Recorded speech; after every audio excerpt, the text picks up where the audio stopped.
দর্শক এবার মূল আলোচনায় ফিরব। পিয়ালদা বাংলাদেশের উপর দিয়ে বয়ে যাচ্ছে ঘূর্ণিঝড় রিমাল। আমরা উপকূলীয় অঞ্চলগুলোতে দেখলাম যে সতর্ক সংকেত ছিল, বিপদ সংকেত ছিল। ক্রিকেট দলের উপর দিয়েও কি একটা বিপদ সংকেত যাচ্ছে কিনা, এবং সেটা কত নম্বর বিপদ সংকেত বলে আপনার মনে হয়? না, আপনি শুরু থেকে বলছিলেন যে বাইরে খুব বৃষ্টি হচ্ছে, আমাদের মানে সংকেতটা কত আপনি জানেন কিনা রিমেলের সংকেতটা? আসলে যেটা হয়েছে আপনি ঠিকই বলেছেন একটা, তবে আমাদের এই দলটার উপর যে এমন মানে অশনি সংকেত কিংবা এরকম ঝড় বয়ে যাবে সেটা কিন্তু কোনো পূর্বাভাস আমরা অন্তত মানে ভাবতে পারিনি। হ্যাঁ, অনেকটা বলা যে আচমকা আর কি এই ঝড়টা আসছে, যে ইউএস এর সঙ্গে একটা 19 আচমকা কেন মনে হচ্ছে? কারণ আমরা টি-20 আমাদের সময়টা আসলে ভালো যাচ্ছিল না, তারপর আপনি যদি র্যাঙ্কিং এর কথাটা ধরেন, একটা 19 নম্বরের একটি দল, এবং আমরা দেখেছি যে আমেরিকার যে দলটা, এটা কিন্তু অভিবাসীদের একটা দল আর কি, অনেক দেশ থেকে তারা এসেছে। দল হইতেও তো একটা কয়েকটা সময় লাগে, তারা সেভাবে ম্যাচও খেলেনি। আমি দেখছিলাম যে তারা টেস্ট শুধুমাত্র বোধহয় নেদারল্যান্ডস কিংবা আয়ারল্যান্ডের সঙ্গে তাদের একটা খেলার অভিজ্ঞতা, আয়ারল্যান্ডের সাথে খেলার অভিজ্ঞতা আছে এবং আয়ারল্যান্ডকে তারা হারিয়েছে। হ্যাঁ, তো সব মিলিয়ে আপনি যেটা হয় যে আমাদেরও তারা মানে আমাদের অপরিচিত একটা ছিল দল, সব মিলে আপনি এটা কিন্তু কেউ ভাবতেই পারেনি যে আমেরিকার কাছে অন্তত সিরিজ হারবে। এটা আপনি একটা ম্যাচে ওইটা অঘটন ধরা যেতে পারে, বাট যেভাবে আমরা সিরিজ হেরেছি তাতে কিন্তু সেটা বলা যাচ্ছে না। সো এটা আসলেই কোনো পূর্বাভাস ছিল না। কত নম্বর বিপদ সংকেত আপনি 1 থেকে 10 পর্যন্ত যদি বলা হয়, তাহলে আপনি কত নম্বর বিপদ সংকেত দেবেন বাংলাদেশি দল? না, বিপদ সংকেত অতটা, যেটা হয় যে আমরা বাংলাদেশিরা তো আমরা এই প্রকৃতির দুর্যোগ থেকেও কিন্তু আমরা ঘুরে দাঁড়ানোর শিক্ষা পাই আর কি, দেখেছি অতীতে। ঘুরে দাঁড়ানোর আশাটাই করি। আপনি সেই আশাটা করছেন? আশা করি। অত মানে আপনি যদি বলেন, যেমন তৌহিদ হৃদয়ের ইয়েটা শুনছিলাম যে সে বলছে যে আমরা সেমিফাইনাল খেলার তৌহিদ হৃদয়ের যেটা বিষয় যেটা হচ্ছে, এই যেহেতু ক্রিকেট বোর্ড একটা শুরু করেছে যে অলমোস্ট প্রতিদিনই কেউ না কেউ একজন করে স্কোয়াডে থাকা ক্রিকেটার তারা কথা বলছেন, এবং সেই ফুটেজগুলো থেকে আমরা যেটা বুঝতে পারি যে সেটা আসলে বাংলাদেশ থেকেই, অর্থাৎ মিরপুরেই সেটা শ্যুট হয়েছে, এবং সেটা আগের এই বাইটগুলো বলুন কিংবা এই ফুটেজগুলো বলুন পুরনো। তাওহিদ হৃদয় কি কথা বলতেন কিনা আসলে? ভালো একটা পয়েন্ট ধরেছেন। আসলে এই ভিডিওটা সম্ভবত মানে এই শুট করে যাওয়া, হ্যাঁ শুট করে যাওয়া অনেক আগে, ওয়ার্ল্ড কাপে যাওয়ার আগে, তখন হয়তো তারা স্যামির কথা চিন্তা করছে। এখন বললেও হয়তো তিনি ক্যামেরার সামনে তো অনেক কথাই বলতে হয়, মানে সে তো আর বলবে না যে আমি আমাদের লক্ষ্য এই মানে এই স্টেজ পার করা কিংবা এই ম্যাচটা জিতা, এইভাবে বলবে না। সে একটা বড় লক্ষ্যের কথাই বলবে, এটা ক্যামেরার সামনে বলে, বাট ভেতরের কথা আসলে অন্যরকম থাকে, যেটা আমরা দেখতেও পারি না, অনেক সময় বলতেও পারি না, লিখতেও পারি না। দলের যে এখন এই ধরনের পারফরম্যান্সের পেছনে আপনার কাছে কি মানে মূল কারণটা কি? আসলে ড্রেসিং রুমের পরিবেশটা কি সুস্থ আছে কিনা, নাকি ক্রিকেটারদের নিবেদনের অভাব, নাকি আমাদের আসলে স্কিলেরই ঝামেলাটা রয়েছে? আসলে এটা বিলিয়ন্স ডলার কোশ্চেন। হ্যাঁ, এটার অ্যান্সার কে দেবে আসলে জানি না। তবে আমরা যেটা মনে করি আর কি, আপনি যেটা বললেন যে এটা দলের স্কিলের ঘাটতি কিনা, অবশ্যই স্কিলের ঘাটতি। এইটাতে আমরা 2-3 বছর ধরে কিন্তু আমরা মিডিয়া চর্চা করে আসছি, দলের ভিতরে এই সমস্যা সেই সমস্যা, এই চর্চাটা খুব করেছি, আমরা নিজেরাই করেছি যে এই সমস্যা আছে সেই সমস্যা আছে। তারপরে তারা বলছে কোনো সমস্যা নাই, তারপরে তারা যেগুলো একটা সময় হয়তো যে তারা যেটা বলছে সেটাই আমরা লিড করতাম, সেই নিউজটা করতাম। তো এখন আমার কাছে মনে হয়েছে যে তারা যে একটা কথা বলে আসলে সেটা তারা বিশ্বাসযোগ্যতা হারিয়েছে। এই জন্য কিন্তু আমি সমকালের কথা বলতে পারি, আমরা এই ধরনের লিড এখন করি না যে কে কি বললো, আমরা চিন্তা করি যে ভেতরের কি খবর। তো ভেতরের খবর যদি বলেন, একটা উদাহরণ দেয়, এইবার যুক্তরাষ্ট্রের সাথে ফার্স্ট টি-20তে যদি দেখেন, নাজমুল হোসেন শান্ত এখন ক্যাপ্টেন। তো ক্যাপ্টেন লাস্ট ওভারে বল করতে মানে বলটা মাহমুদুল্লাহকে দিয়েছিল, বাট আমরা জানি, আমরা শুনেছি, ভিতর থেকে জেনেছি যে সে বলটা দিতে চেয়েছিল সাকিব আল হাসানকে, বাট সাকিব আল হাসান সেই সময় করতে চায়নি। তো আপনি এই উদাহরণটা যদি দেখেন, একটা ক্যাপ্টেন সে তো ঠিক করবে যে আমার এখন কে বল করবে, সেই বলবে, এবং তার কথা শোনা উচিত অন্তত যত সিনিয়র হোক না কেন, যে সিনিয়র। ওইখানে 11 জন যখন নামবে তাদের ক্যাপ্টেন সে, তো সে একজনকে বোলিং করতে বলছে, বাট সে করলো মানে সে রিফিউজ করলো। তো এইখানে আপনি বলেন যে একজন ক্যাপ্টেনের কিংবা দলের অবস্থা কি হতে পারে? চেইন অফ কমান্ডের মধ্যে আসলে চির রয়েছে, এবং অর্থাৎ আমরা যদি বলি যে ড্রেসিং রুমেই আসলে ঝামেলাটা, না ঝামেলাটা ড্রেসিং রুমেও থাকতে পারে, বাট আপনি অ্যাটলিস্ট সব কিছুর পরে যেয়ে কিন্তু আমরা স্কিলের আমাদের প্রচণ্ড ঘাটতি আছে, প্রচণ্ড। এইটা আপনি আধুনিক টি-20 আমরা যেটা একটু আগে আপনি বলছিলেন যে আইপিএল নিয়েও কথা বলবো, তখন হয়তো আমি এই ব্যাপারটা আসবো যে এখন যে ঘরানা টি-20 চলে, যেই থিওরিতে চলে, আমরা মনে হয় তার সাথে ঠিক অ্যাডাপ্ট করতে পারছি না। এটা কেন পারছি না, এটা অনেক গভীর, মানে আপনি এই এক কথার উত্তর কিংবা আধা ঘন্টার কোনো ইয়েতে হবে না। এটা অনেক ধরে ধরে সবার এখানে দায় আছে, ক্রিকেটার থেকে শুরু করে যারা ক্রিকেট চালায়, কর্মকর্তা যারা, ক্লাবকর্তা যারা, সব কিছু নিয়ে এটার একটা আমাদের একটা ল্যাকিং আছে, বড় ধরনের ল্যাকিং আছে। জি, আপনি বলছিলেন যে অনেকটা আনএক্সপেক্টেডই ছিল যে অন্তত সিরিজ হেরে যাবে, সেটা হয়তো বা কেউ ভাবেনি, কিন্তু একটা অশনির সংকেত কি দেশ থেকেই বাংলাদেশ নিয়ে গিয়েছিল কিনা? আমরা শ্রীলঙ্কার সাথে সিরিজে হারলাম, জিম্বাবুয়ের সাথে সিরিজটা জিতেছি সত্যি, কিন্তু সেখানে একদমই মন ভরেনি, ক্লোজ ম্যাচ ছিল এবং শেষ ম্যাচটা তো আমরা হেরেই গেলাম। সেটা একটা সংকেত আসলে অলরেডি দল পেয়ে গিয়েছিল কিনা যে খুব একটা ভালো পারফর্ম আসলে খুব হচ্ছে না। অন্তত আপনি যদি খেয়াল করেন যে ক্রিকেটের ওয়ানডে বাদে টেস্ট এবং টি-20 দুটোই কিন্তু বিশেষ একটা ফরম্যাট, স্পেশালিস্ট একটা ফরম্যাট। তো এইখানে কিন্তু ওই স্পেশাল যে জিনিসগুলা কিছু এলিমেন্ট থাকে, এই স্পেশাল জিনিসগুলো আমরা ঠিক মানে পারছি না কিংবা পারি না। এটা এখন না, অতীতেও পারিনি। টেস্টের যে স্পেশাল জিনিসগুলা কি টি-20-র আমরা একটা এভারেজ মানের ইয়ে করি। ওয়ানডে একটা মানে ওয়ানডে হলো সমন্বয়, টি-20-র একটা সমন্বয় বলা যায়, বাট টি-20-তে যে ইলেকট্রিক ম্যাথের মতন, মানে আপনার প্রচুর সমীকরণ দিয়ে প্রত্যেকটা ওভার, প্রত্যেকটা বল, প্রত্যেকটা সেকেন্ড, প্রত্যেকটা একটা ক্যাচও এখানে একটা রান আউটও একটা ম্যাটার করে। তো এই সূক্ষ্ম সূক্ষ্ম ব্যাপারগুলা আমরা এখনও ঠিক অনেক আগে, এখন আমরা যারা অনেক সাবেক কর্তাদের শুনি যে আমাদের টিমটা এই নাই সেই নাই, তারাও ক্ষমতায় ছিল, তাদের সময় এই সমস্যা, তারা কেন করতে পারেনি? তো এই সমস্যাটা আগেও ছিল, এখনো আছে। আমার যেটা মনে হয় যে আমরা একটু হাইপটা আসলেই বেশি তুলে ফেলছি। হ্যাঁ, মানে এইটা আমাদের মিডিয়ারও দায় আছে এবং এই প্রবলেমগুলো থেকে আমরা সামহাও আসলে বের হতে পারছি না। হ্যাঁ, সামহাও বের হতে পারছি না, আসলে আমাদের কোনো অপশনও নাই। আপনি যদি স্পোর্টসের এরিনায় দেখেন, আপনি সবাইকে ওই ক্রিকেট নিয়ে, আজকে আপনার ক্রিকেট নিয়েই বলতে হচ্ছে, অথচ আপনাদের এখন ঘরোয়া খেলাধুলার একটা বড় ঘটনা কিন্তু হকি। হকিতে আমরা বেশ কয়েকজন কর্মকর্তাকে শাস্তি দেওয়া হয়েছে ডিসিপ্লিনেতে। তো আমরা কিন্তু ওইটা আমাদের পাবলিকের অত ইন্টারেস্ট না, আমাদের সব কিছুই ক্রিকেট, কারণ তার কোনো অপশন নাই। আমরা যদি এটা থেকে একটু ফোকাসটা যদি অন্য কোনো স্পোর্টসে, এটা তাদেরও ইয়ে আছে করতে পারলে, তাহলে দেখবেন যে আপনার এই তাদের ইয়েটাতে আমাদের এক্সপেকটেশন কমে আসবে, এভারেজ মানে তারা যা তাই আমরা চিন্তা করব।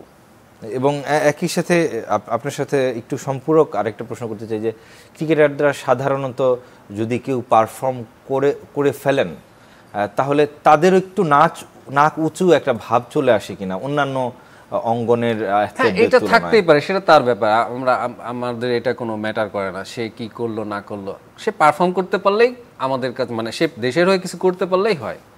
আপনি আরেকটা জিনিস যেটা হয় যে আমরা খুব সহজেই কোনো কিছু পরে একজনকে মানে স্ট্র্যাপ গুড, মানে কাউকে কাঠগড়ায় দাঁড় করানোর চেষ্টা করি, এবং একটা ক্যারেক্টার লাগবে আমাদের, যাকে নিয়ে নাকি ফেসবুকে আমরা লিখতে পারি। তো এটা কি একই সাথে আমরা অতিশয়োক্তিও করি কিনা একটা ভালো ইনিংসের জন্য কিংবা একটা ভালো ম্যাচের জন্য?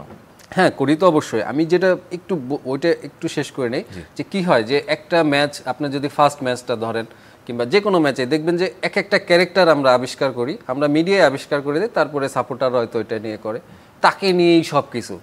দলীয়ভাবে যে কোথায় ল্যাকিংসটা হইলো, এটা আমরাও সেইভাবে ধরতে পারি না, আমাদের টেকনিক্যাল যারা আছে তারাও এটা বলে না, সবাই কিন্তু যায় ওই মানে ওই ভাইবেই কথা বলে, ওই ভাইবেই আমরা চলে যাই। আপনার একটা সূক্ষ্ম উদাহরণ আমি যদি এখানে বলি, আপনি সাকিব আল হাসান আমাদের ব্যাটে করতেছে 4 নম্বরে। জি, তো 4 নম্বরে তার এভারেজ আমি যদি বলি আমার 30-র কাছাকাছি, মানে খুব ভালো মনে হবে যে খুব ভালো। স্ট্রাইক রেটও আপনার 120-25-এর ভিতরে, এটাও ভালো মনে হবে। কিন্তু আপনি যদি একটু আমরা খেয়াল করি একটা জায়গায় দেখেন, 2022-এও তার এই সময়টা 4 নেমে ডট বল খেলার ইয়ে ছিল 30%-এর কাছাকাছি, বাট এই বছর তার হলো 37.5%।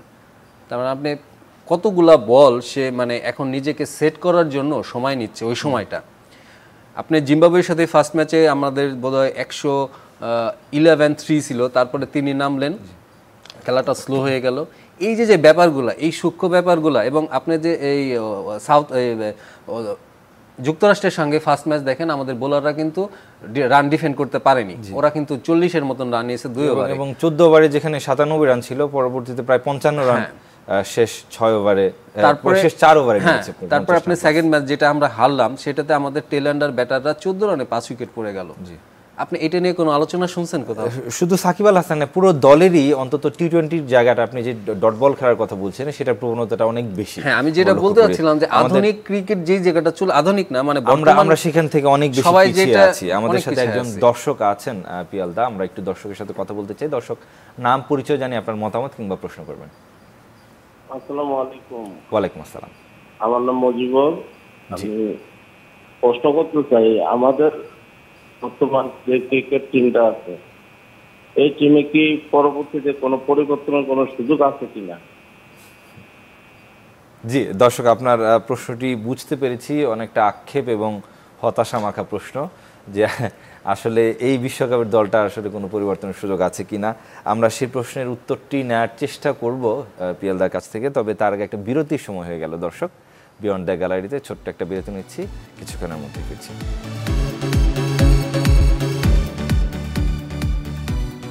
ফিল্ম ক্লেমন বিয়ন্ড দ্য গ্যালারিতে আমরা আলোচনা করছি বাংলাদেশ দলের বর্তমান অবস্থা নিয়ে এবং কি করতে পারে টি-20 বিশ্বকাপে সেই বিষয়টি নিয়ে। পিয়ালদা, একটা প্রশ্ন ছিল দর্শকের, তিনি বলছিলেন যে চেঞ্জ করার আসলে এখন কোনো সম্ভাবনা বা সুযোগ আছে কিনা। নিশ্চয়ই তিনি খুব হতাশ এবং খুব বিরক্ত ওই দলের পারফরমেন্সের প্রতি। না, এটা সাপোর্টারদের ইয়ের থেকে অবশ্যই একটা মানে তারা প্রচণ্ড হতাশ হওয়াটাই স্বাভাবিক। তো যেটা হয়েছে যে আপনার একটা লাস্ট একটা তো সময়সীমা থাকে আইসিসির, সেটা মনে হয় 24 মে মনে হয় ওই দিন একটা চেঞ্জ করার একটা সুযোগ ছিল, সেটা আমরা চেঞ্জ করিনি। তারপরেও আপনার যদি ইনজুর্ড হলে পরে তাহলে একটা অপশন থাকে, এবং এরপরেও একটা ব্যাপার থাকে যে কারো ব্যক্তিগত যদি কোনো সমস্যা থাকে, সে যদি কুইট করে, তাহলে আমাদের যে রিজার্ভ যে টিমটা আছে মানে একটা স্ট্যান্ড বাই যে ওখান থেকে আপনি পিক করা রিজার্ভ তো ক্রিকেটার আছেনই, এবং স্ট্যান্ড বাই যারা আছে ওখান থেকে পিক করা যায়। এক্স্যাক্টলি। আরেকজন দর্শক, তিনি অবশ্য কমেন্ট করছেন, যেহেতু আমাদের ফেসবুকেও লাইভ হয়, তিনি কমেন্ট করেছেন যে আসলে বাংলাদেশ দল নতুন করে মানে রিফর্ম করার কোনো উপায়, মানে তিনি রিফরমেশনের কথা বলছেন, যে রিফরমেশনের কোনো সুযোগ বা কিংবা পরবর্তীতে যদি টি-20 বিশ্বকাপেও যদি সেটা না হয়, পরবর্তীতেও যদি হয়, রিফর্মের কথাটা আসলে অনেক বছর ধরে আলোচনা আসতেছে। আপনি যদি লাস্ট টি-20 ওয়ার্ল্ড কাপের আগে থেকেই কিন্তু মানে 21 মনে হয় 22 হলো, তো তখন থেকেই কিন্তু একটা রিফর্ম আমরা চেষ্টাও করেছি। 2021 সালের যে দুবাইয়ে যে টি-20 বিশ্বকাপটা হলো, তারপর থেকেই কিন্তু একটা রিফর্মের কথা ছিল। অনেক ক্রিকেটার কানা হচ্ছে, রনি তালুকদার, সোহান, অনেককে আনা হয়েছে, কিন্তু যেটা হয় যে সব তো একবারে আপনি সব একবারে এক সাইডে রেখে পরে একদম নতুন এটা আনাটা আসলেই টাফ, কারণ একটা আপনার সমন্বয় করতে হয়, কিছু নতুনকে ঢোকাইতে হয়। যে আমাদের যেটা হয়েছে যে নতুন যারা আসছে তারা যেটা হয় যে তারা যে ঘরানার ক্রিকেট খেলে আসে দলে, ন্যাশনাল টিমে একটু সময় লাগে। আমার মনে হয় যে আমাদের রিসোর্স এরকমই, এই 19 আর 20 আপনি খুব একটা যে তফাৎ হবে তা না, কারণ আমাদের ক্লাব ক্রিকেটে আমরা যে ধরনের আমি এইবার তাহলে কথাটা বলি, আপনি যদি বিপিএলটা খেয়াল করেন, আপনি বিপিএল দেখেন আর আইপিএল দেখেন, আইপিএলে যে প্রতিদ্বন্দ্বিতাটা এটা মনে করেন যে লাস্ট 2 মাস ধরে কিন্তু পাবলিক আমরা কি দেখলাম, একটা ক্রিকেট সিরিয়াল দেখলাম প্রত্যেক দিন সন্ধ্যাবেলা রাতে একটা করে আইপিএল ম্যাচ, এবং এটাকে আমি খেয়াল করেছি জনগণ কিন্তু এটা দেখেছে, 4 দোকানের সামনে ভিড় দেখেছি, সেটা অনেক কারণ থাকতে পারে, বাট তার একটা অন্যতম কারণ কিন্তু প্রতিদ্বন্দ্বিতাটা, যে কম্পিটিশনটা খুব হয়, একটা থাকে শেষের দিকে কি হবে। আমরা যেটা আসলে চাই টি-20 তে একটা 4 ছক্কার ফুলঝুরি থাকবে, প্রচুর রান হবে, রান বন্যা হবে, সেটা আপনি এইখানে দেখেন 4টা দল কি 3টা দল মনে হয় 7টা করে ম্যাচ জিতেছে, 8টা করে 2টা ম্যাচ জিতেছে, 6টা করে যাচ্ছে, মানে সব দলই কিন্তু কাছাকাছি মানের, মানে সবাই চেষ্টা করে এই চ্যাম্পিয়ন ফাইটটা দেওয়ার জন্য। আমাদের বিপিএল কি সেটা আছে? বিপিএল এর 2 থেকে আপনি কুমিল্লার নাম বলতে পারেন, পশ্চিমে রংপুর আছে, কয়েকটা দল কিন্তু আপনি ইনভেস্ট করে তারা চায় একটু চ্যাম্পিয়ন দল বানাইতে, আর সবাই একটা এভারেজ একটা বানায় কোনো রকম মানে টিকে থাকার, সেই ওই প্রতিদ্বন্দ্বিতাটা কিন্তু সে পায় না। সে যখন ওই বিপিএলটা খেলে, এই যে শেষ বলে এসে যে এরকম করতে হবে, এত বলে এত রান নিতে হবে, এত উইকেটে আটকাইতে হবে, এই ইয়েগুলো পরিবেশটা পায় না, সেই প্রতিফলনটা আসলে জাতীয় দলে ঘটে। যে কারণে আমাদের সাথে আরেকজন দর্শক আছে, দর্শক নাম পরিচয় জানি, আপনার মতামত কিংবা প্রশ্ন করবেন। সালাম আলাইকুম। ওয়ালাইকুম আসসালাম। হ্যাঁ, আমি ফেনী থেকে বাদল বলছি। জি বলুন। তো ঠিক যে নির্বাচকের একটা ব্যাপার, যেগুলো ধরুন তানজিম সাকিব সেই মতো বিশ্বকাপে বা বাংলাদেশের পুরো একটা ম্যাচ খেলে না, তো মোহাম্মদ সাইফুদ্দিন আজকে এতগুলো আপনি যদি মোটামুটি কথা বলতেন ভালো করে আসতে। ও আচ্ছা, জি বুঝতে পেরেছি দর্শক, উনি সাইফুদ্দিন প্রসঙ্গে এসেছেন। আমরা যদিও নির্বাচকরা এবং বিভিন্ন একদম ক্রিকেটার থেকে শুরু করে নির্বাচক কিংবা যারা টিম ম্যানেজমেন্ট বা বোর্ডের যারা করতে আছেন মোটামুটি সবাই সেই ব্যাখ্যাটা দিয়েছেন যে সাইফুদ্দিনকে কেন স্কোয়াডে রাখা হয়নি, তিনি সাইফুদ্দিনের পক্ষে কথা বলছেন। না, এটা একটা আলোচনা ছিল যে যেভাবে ব্যাখ্যাটা দেওয়া হয়েছে যে সাইফুদ্দিনের পারফরমেন্সে তারা সন্তুষ্টি না, এটা কিন্তু তার একদম পরিষ্কার বলে দিয়েছেন। লিপু ভাই যেটা বলছেন একদম পরিষ্কার বলে দিয়েছেন, তার পারফরমেন্স তাদের প্রত্যাশা মেটাতে পারেনি, এই জন্য তারা ডেথ ওভারের বোলিং এর প্রসঙ্গে একেবারে স্পেসিফাই করেছেন যে ডেথ ওভারের বোলিং এবং ইয়র্কারের কথা বলেছেন যে ওইভাবে দিতে পারেনি। তো এইটা একটা কারণ যে নির্বাচকরা যদি এটা মনে করে থাকে, সেটা নিয়ে আসলে বাইরে থেকে খুব একটা বলার কিছু থাকে না। জি, আমরা একটু একদম সময়ের শেষের দিকে চলে এসেছি। আমি আইপিএল নিয়ে ভেবেছিলাম যে অন্তত একটু কথা বলে যাব, যেহেতু কালকে ফাইনাল হচ্ছে এবং একটা দল, যে দলটা নাকি 260-এর উপরে রান করেছে একেবারে 3 বার এক আসরে, সেই দলটা সর্বনিম্ন রান আইপিএল এর ফাইনাল ইতিহাসে সর্বনিম্ন রানে অল আউট হয়ে গেল সানরাইজার্স হায়দ্রাবাদ, এবং যেভাবে ম্যাচ জিতে নিল কলকাতা, ডোমিনেটিং পারফরম্যান্স ছিল একদম থ্রুআউট দ্যাট। এইখানেই কথাটা বলতে চাচ্ছিলাম যে আপনি মিচেল স্টার্ক, আপনি দেখেন তাকে 24,75,00,000 রুপিতে তাকে যখন নেওয়া হয়, তখন কিন্তু প্রচুর আলোচনা ছিল। তারপরে সমালোচনা শুরু হয় যে সে পারফর্ম করতে পারতেছেন এবং তাকে কয়েকটা ম্যাচ বসেও থাকতে হয়, এবং সবাই বলে শাহরুখ খান মানে এই এত টাকাতে কেন কিনেছে তাকে।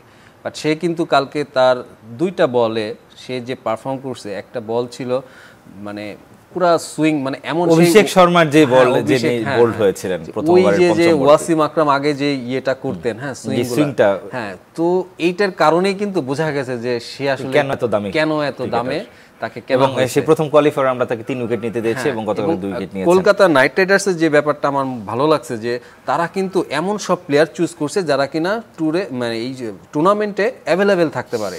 হ্যাঁ, এবং হায়দ্রাবাদ যেটা করছে যে আমার মনে হয় চাপে পড়ে গেছে তারা। জি এক্স্যাক্টলি, আমাদের সময় একদম শেষ হয়ে গেছে, আমাদের আসলে বিদায় নিতে হচ্ছে এই মুহূর্তে। তেমন বিয়ন্ড দ্য গ্যালারিতে ভালো থাকবেন, সুস্থ থাকবেন সবাই।